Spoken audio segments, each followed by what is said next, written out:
What's going on, guys? Sam Adams here, and welcome to another episode of Caffeinate. Today for November the 19th of 2018. My name is Samuel Adams, and welcome to today's show. For those that might be brand new to the program, this is a daily gaming news podcast, Monday through Friday at 7 p.m. Eastern Time, where I bring you the hottest gaming news of the day and let you guys know what is going on in the world of gaming. And today, Fallout 76 is not doing well at all. That is our headliner for the day. Sales are down 80% in comparison to Fallout 4 when it comes to the UK numbers. Now, we'll break that down a bit. There's a little bit of a complexity there where the discussion does get to be a bit complex from time to time, but still some stuff that is worth talking about. On top of that, Fallout 76 cannot handle 3 nukes placed in the same location at once. H1Z1 Pro League has shut down, according to a report. Spyro fans are angered at Activision's response to missing subtitles in the new game from Toys for Bob. The Walking Dead, the final season, is in development yet again. Sunset Overdrive director has joined Microsoft's internal studio, The Initiative, and Spyro has been killing it in comparison to Fallout 76, and that is what we will wrap out the show with. But to Ninny and everybody else that might be watching later on twitch.tv/SamuelAdamsLive, I appreciate you being here. Welcome to the show, and I hope you enjoy tonight's program. But for those that are watching later on youtube.com/SamuelAdamsMedia or perhaps anchor.fm/SamuelAdams, welcome to you as well, and I do hope you enjoy what you find. But without further ado, let's go ahead and dive into the news of the day. First off, Fallout 76 UK launch sales are over 80% down as compared to Fallout 4. 5 new entries in the top 10 have mixed up the charts this week. Fallout 76 launched last week, and while it was inevitable that an online multiplayer title was not going to have as much attention lavished on it as a brand new single-player game from Bethesda, there is a huge difference in sales between Fallout 4 and the latter, outselling Fallout 76 by 82.4%. That is, again, Fallout 4 sold 82.4% better than Fallout 76. That's kind of insane. GamesIndustry.biz reports that despite making its UK chart debut at number 3 in terms of revenue, the title made the most at retail. Meanwhile, Spyro Reignited Trilogy, which entered the UK charts at number 1, was number 3 in terms of revenue thanks to its comparatively lower price, and 75% of its sales were on PS4. Nintendo's Let's Go Pikachu and Eevee also launched last week, jostling into the charts at number 4 and number 6 respectively, although if the sales of both games were totted up together, they would have held the top spot. And of course, Hitman 2 slides in at number 10, although physical sales are down 90% compared to Hitman Absolution, and there is more to this if you did want to check out the rest of UK's top 10. But the main factor here is that, again, Fallout 76 sales are down over 80% in comparison to Fallout 4, and there's a lot that goes on behind the scenes here. Of course, as this article does point out, Fallout 76 is an entirely multiplayer-only version of Fallout, and so you're not going to be having the same kind of oomph that you would normally get from this specific franchise from Bethesda.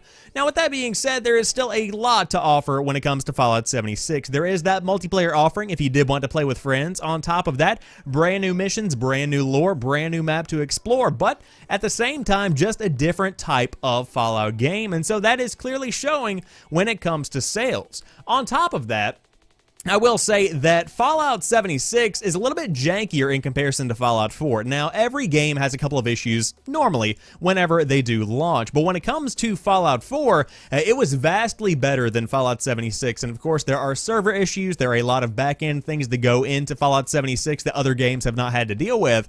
But when it comes to the actual fidelity of the game, it's just a poorly optimized game that feels like it was pushed out prematurely. Instead of blaming the glitches and issues on the fact that it is their first multiplayer Fallout game, give developers more time.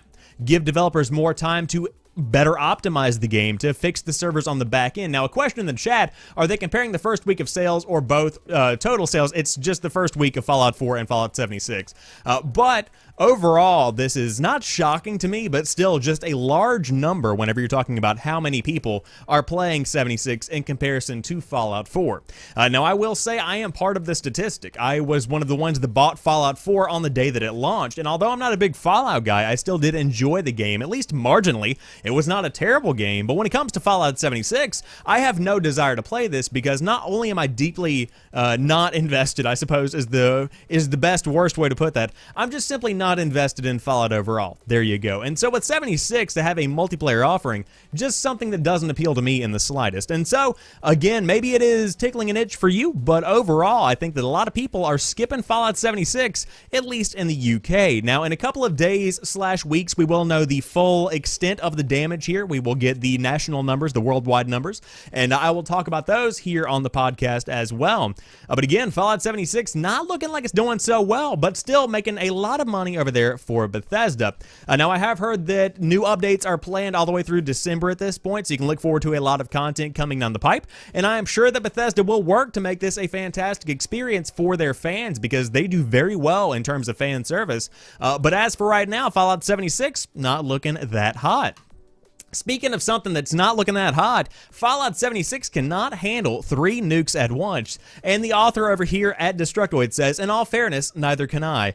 You're not wrong. Possibly the most interesting thing about Fallout 76 is the way it approaches the in-game content. Players gather fragments of nuclear launch codes and work together to push the big red button. Then, a nuke heavily irradiates a section of the map, which uncovers some highly level equipment, but also unleashes some very high-level mutated monsters.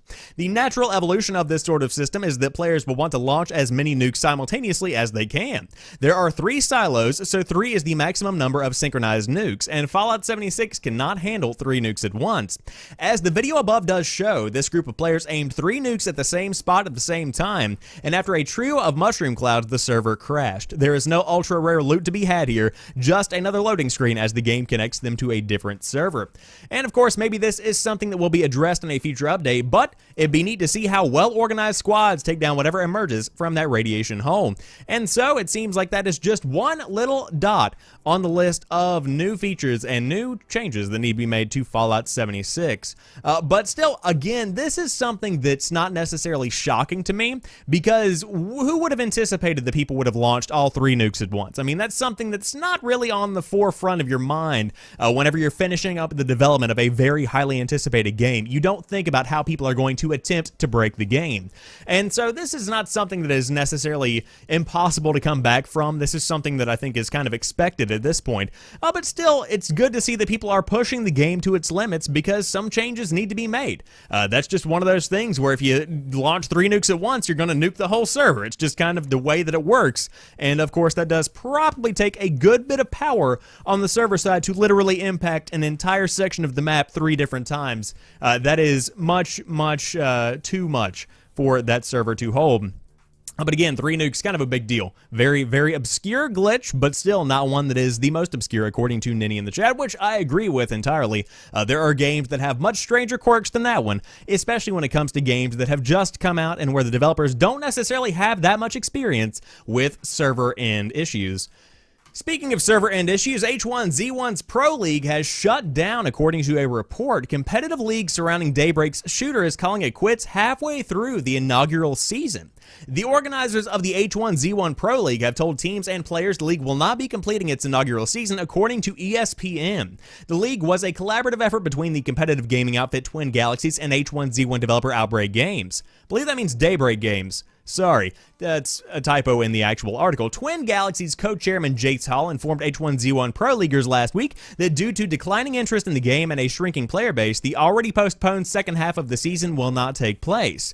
The first split of the season ran from April 21st through June the 20th, and the second split was originally planned to start in September. The league's contract with players called for the second split to begin by the end of the year, with each team due $200,000 from the league 7 weeks before the start of each split. That deadline would have been today.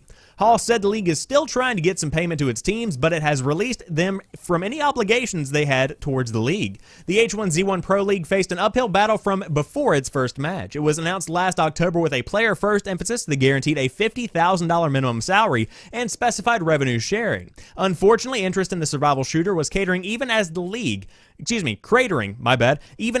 was being put together, with other contenders like PUBG and Fortnite taking the genre to new heights. From July of 2017 through through February of 2018, H1Z1 concurrent user numbers dropped 91%, according to tracking site GetHype. That is insane. But at the time of Daybreak's general manager Anthony Castoro said the game's official launch out of Steam Early Access would reinvigorate the game, adding the Pro League was in no way threatened by the numbers. And so, you have right here the proof in the pudding that H1Z1 is not going to be doing that well going forward. Now, this is not something that is shocking, because you did see the release of H1Z1 earlier in the year on the PlayStation 4. And that was something that was a bit shocking to some people, but it did reinvigorate that player base. It reignited the drive that people did have for H1Z1 because a lot of people began playing it on PlayStation 4, and it was in the top 10 most downloaded games on PSN, I believe, if I remember correctly. And so that's something that's very impressive, even for a game that is a couple of years old and has been through the ringer in terms of issues. And so with the H1Z1 Pro League beginning to decline, it's not something that is, again, shocking to me because H1Z1 has not been doing well for a while now, but when it comes to what the future of the game looks like, I would say this game has a couple of years max before servers just don't make sense anymore and the game begins to kind of fade away, because with so many other games doing it better, for instance, you have PUBG and Fortnite, as this article did mention, but on top of that, I've been playing a game called Ring of Elysium. Fell in love with that game. Fantastic little game. Not necessarily on the same level of popularity as PUBG or Fortnite, but still a fantastic VR experience. And whenever these newcomers do it 10 times better than H1Z1 ever did, how could you go back to it? You know, it's just one of those things where it's too little too late. So to those that are impacted by the closure, I suppose is the best way to place it, of the Pro League for H1Z1, I apologize. But hey, if you get really good at another game, then boom, there you go. Brand new competitive opportunity right there for you. I will say, in kind of support of these people that are going through a hard time, Ninja, before he was the Fortnite god that he is today, was a competitive gamer for a lot of different games. In fact, I remember him saying one of his longest streams that he ever did was during the Halo 4 launch, where he went over 48 hours. He was on a team of people, of course, taking kind of tag teaming breaks, but still he was on a team of 48 people that are 48 hours that went really hard in Halo 4. And so if he can rise up to be the most popular streamer on Twitch in just that short period of time, then you've still got a chance even if your game does end up shutting down. So we'll see what happens here, but as for right now, H1Z1's Pro League not looking so good. Now, moving on to the next story of the day, Spyro fans are angered at Activision's response to missing subtitles. Many fans want a patch ASAP. When Activision released Spyro's reignited trilogy last week, some players were upset to discover that there are no subtitles available for the cutscenes. Activision has since issued a statement regarding the missing subtitles, but it doesn't seem to be placating fans. Quote, "When Toys for Bob set out to make an awesome game collection, there were certain decisions that needed to be made throughout the process," reads Activision's statement to Game Pit. The team remained committed to keeping the integrity and legacy of Spyro that fans remembered intact. The game was built from the ground up using a new engine for the team, Unreal 4, and was localized in languages that had not been previously attempted by the studio. While there is no industry standard for subtitles, the studio and Activision care about the fans' experience, especially with respect to accessibility for people with different abilities, and will evaluate going forward. The response comes after players began complaining about the missing feature on Reddit and elsewhere, with one fan even starting an online petition. Reddit user Scarlight, I believe is how you say that name, wrote that Activision support was helpless when reached about the missing subtitles. Scarlight, who says they are hard of hearing, pointed out the original Spyro releases also lacked cutscene subtitles, but called their exclusion a shame by today's standards of accessibility. Over the weekend, more players took to Reddit and Reset Air to voice their displeasure with Activision's response, and users pointed out that most modern games, TV shows, and movies have subtitles available. Various users called Activision's statement terrible, inexcusable, and a disgrace, and others facetiously joked that the subtitles had to be left out to preserve Spyro's nostalgia. An even snarkier poster quipped that Activision would later include cutscene subtitles as paid DLC. The general feeling among gamers on both forums seems to be that Spyro's reignited trilogy should have had full subtitles the day that it released. With Activision having excluded them, many fans are now calling for subtitles to be patched in as quickly as possible. And so, right here, we do have a comment in the chat that says, well, at least they didn't say something like, "Do you guys not have ears?" that would have been rough when it comes to communicating with your fan base. Also, BlowPro, welcome to the show. But when it comes to this specific experience, you need to have subtitles in any kind of brand new game, because in 2018, everybody is playing games regardless of ability. You do have people that are deaf playing games. There are some people that do have a lot of disabilities. That's why you have stuff like the Microsoft controller that is built for those that might have deformities or might be missing limbs, stuff along those lines. You have a lot of accessibility. And that's one of the beauties of gaming, because anybody can dive in and experience whatever game they want, dive into a completely different life, regardless of what's going on in their own life right now. And so whenever you're checking out what Spyro is bringing to the table here, you should be able to not have to worry about being hard of hearing or deaf, even if you wanted to go all the way. You shouldn't really have to worry about any kind of stuff like that. And so it's not that difficult to add in subtitles. You just literally take the script and you get somebody to just type it out. It's not difficult. Again, maybe they were just short on time, even though there was a delay. Seems like something that should definitely be patched in, and I would be shocked if we didn't see this added in just a couple of weeks. So we'll see if they do end up adding this. But at the moment, apparently people actually do read subtitles, and we'll see what happens as people begin to complain more and more. Because if there's one thing we've learned in 2018, it's that complaining solves everything. Am I right? Probably not. Speaking of complaining, The Walking Dead's final season is back in development. Skybound says many former Telltale staffers are resuming development on the remaining episodes of the game. After being canceled in the wake of Telltale Games' closure, then revived by Skybound Entertainment, the final season of The Walking Dead's episodic video game series is back in development. According to an update from Skybound, quote, many of the team members who worked on the game at Telltale are returning to resume development. Only 2 episodes of The Walking Dead, the final season's 4-episode arc, were released. Work on the remaining 2 episodes resumes today, according to Skybound, and the final season will go back on sale ASAP. Many Telltale games, including The Walking Dead, were recently delisted from a sale on Steam, which is what we talked about in last week's episodes of Caffeinate. But Skybound says they've been doing a ton of work logistically and legally to get us a place where we are able to roll up our sleeves and get to the actual work on The Walking Dead, the final season, and it plans to have details on the remaining episodes soon. Quote, soon we will be able soon, there we go, we will be announcing release dates for the 2 remaining episodes, Skybound social media manager Johnny Odell wrote. It's likely that previous seasons of the game may be unavailable to purchase for a few days as we transition, but don't panic, we'll have everything back online ASAP. If you already purchased Season 4, you will not have to pay again. Future episodes will be available to download as soon as they are released via your original point of purchase. And there is no comment from Skybound in addition to that as of right now, but what you do have is the confirmation that Telltale's Walking Dead series is going to conclude, and Skybound is making good on their promise by bringing on many of the team members who worked on the original back at Telltale, and that is a fantastic way to go about doing the final development cycle, because you really do need to finish this out with as many of the minds that worked on it as possible, not only to preserve the legacy of the game, but on top of that to ensure that those that were put out of work are put back into work as they transition to Skybound or another company, whatever it may be.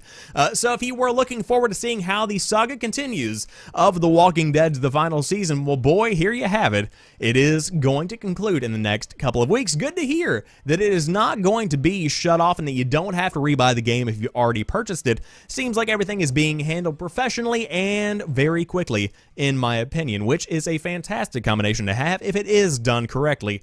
And again, sounds like it is being handled very correctly. But another game that was handled correctly is Sunset Overdrive, because it did come to the PC last week, but the director of that game is joining Microsoft's internal studio known as The Initiative.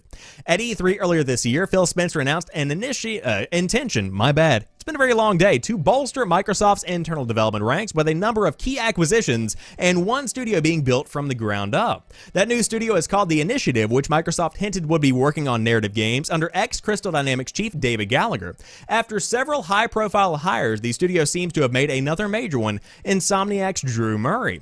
Murray has been key in several of Insomniac's games through 2015, including being a designer on all 3 Resistance games, to lead up to designer on Resistance 3 and directing the Xbox One exclusive Sunset Overdrive. The dev posted about starting a new job at the initiative today.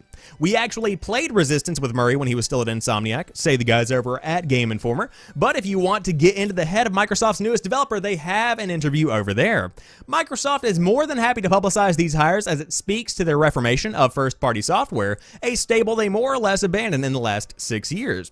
While it is still too early to know what the initiative might be working on, the number of leads they are hiring indicates they might be staffing up for more than one project at once. And of course, we probably won't hear anything about that for the next couple of months, but still good to hear that things are rolling. And overall, glad to see that they are actually doing a lot of awesome stuff over at the initiative. Now, of course, Drew Murray is a fantastic mind of the industry, and I am a huge fan of the Resistance series. I love the direction that went in, and I'm very sad to say that it is gone. Of course, the last Resistance game we got was, I believe, Burning Skies on the PlayStation Vita, and then before that was Resistance 3. Now, I was a big fan of Resistance 3. Some people liked it, some people didn't. I love Resistance, so I would love to see a game along those lines come to the Xbox One. But overall, we'll see what they do come up with. And to go ahead and delve into a discussion in the chat, I see Wicked Good Everything saying Survival Instinct back in the day and now Overkill's Walking Dead is out on PC. That game is rough. Let me tell you right now, I didn't buy it, but I've been watching a good bit of it, and man, is that a huge disappointment. So hopefully whatever they are working on over at the initiative is better than that, because man, ew. Just disgusting, nasty little disappointment of a game, if I do have to say so myself. But again, that is unfortunately. However, what is not unfortunate is that Spyro is killing it in terms of sales, but specifically, Spyro sold more copies at launch than Fallout 76. When it comes to physical editions, Spyro Reignited Trilogy is the UK physical chart #1 after it beat the physical sales launch of Fallout 76, Pokemon Let's Go Pikachu, and Let's Go Eevee, plus a new boxed version of Fortnite and Hitman 2. But that doesn't tell the full story of last week, one of the most competitive in the year so far. Hey Roy, welcome to the show. Spyro sold brilliantly, and Activision's Purple Dragon deservedly won the UK chart for the first time since its original PS1 game came back in 1998. But he did so only because Pokemon's two versions count as separate chart entries. If you combine Pikachu and Eevee's totals, Pokemon was the biggest launch of the week. But Eevee and Pikachu sales were down slightly, around 5% on Pokemon X and Y. The 3DS games released about the same time into the console's life cycle. They were down a lot more, around 60% on Sun and Moon, released when 3DS had a far larger install base. This may not be a huge cause for concern at Nintendo. Pikachu and Eevee are remakes, which never sell well, designed for a younger audience, which traditionally buys games over a far longer time frame instead of just at launch. And of course, digital sales are on the rise, so will likely be much higher for Pikachu and Eevee. UK numbers, company Chart Track does not count these. Now, GamesIndustry.biz reported issues with the Nintendo's European warehouse meant UK stores lacked stock, with some selling out and being unable to fulfill pre-orders. That is insane. But on to Fallout 76, which launched third in the chart this week, but with a fraction of the sales of its bigger Fallout brothers, down 82%, as we talked about earlier, on Fallout 4. It's a spin-off game, and digital sales will almost certainly be higher, but it's fair to wonder whether its mixed reception so far may be to blame. And then there's Hitman 2, which is scraping by in the 10th place, as we did say earlier. But when it comes to Fallout 76, again, this just goes to show yet again that although it may do better digitally, it's still down physically, and that is still something to kind of, look at and observe with an open mind to say that, hey, this game might not do as well in the long run as Fallout 4, even though gaming is continuing to grow. Of course, poor reception at launch, a lot of glitches at launch, low frame rates at launch, a lot of bad publicity at launch in general has definitely taken its toll on this specific franchise and this specific game. So again, I think that right now, to conclude today's show, Bethesda has to really buckle down over the course of the next couple of months and focus on making this game better time and time again as more and more updates roll out. I know that today a 50 gigabyte update rolled out. Hopefully that is worth something, because 50 gigs is a lot of data, especially for those that might have slow connections and or potentially data caps. But as for right now, you can only hope for the best, and we'll see what happens. But I will also say to Wicked Good Everything in the chat, GameStop is already offering it at a discount. Yes, I was putting together a video for Wednesday, which is going to go over all the hottest Black Friday news of the entire Black Friday shopping season for Best Buy, GameStop, Target, and Walmart. And GameStop is, in fact, discounting Fallout 76 to, I think, $39.99 right there on Black Friday. So, again, less than a week after launch, or just about a week after launch, $20 down from the original price tag. That is nutty. That is absolutely nutty.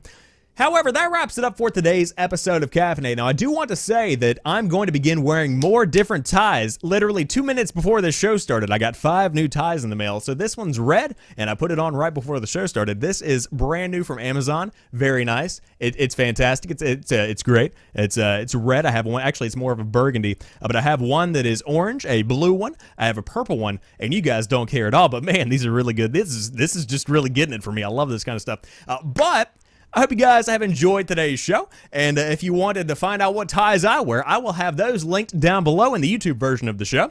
And for those that are brand new, I hope you did click that subscribe button, because you never know what kind of tangent we're going to go off of so that I completely lose my train of thought. But anyways, I'll be back tomorrow for another episode of Caffeinate. I am going to go play some more Ring of Elysium and blow off the fact that I have Black Ops 4 and Red Dead Redemption 2, because for some reason, I just can't stop playing this game. But you guys have a fantastic rest of the night, and I, again, will talk to you soon. Peace.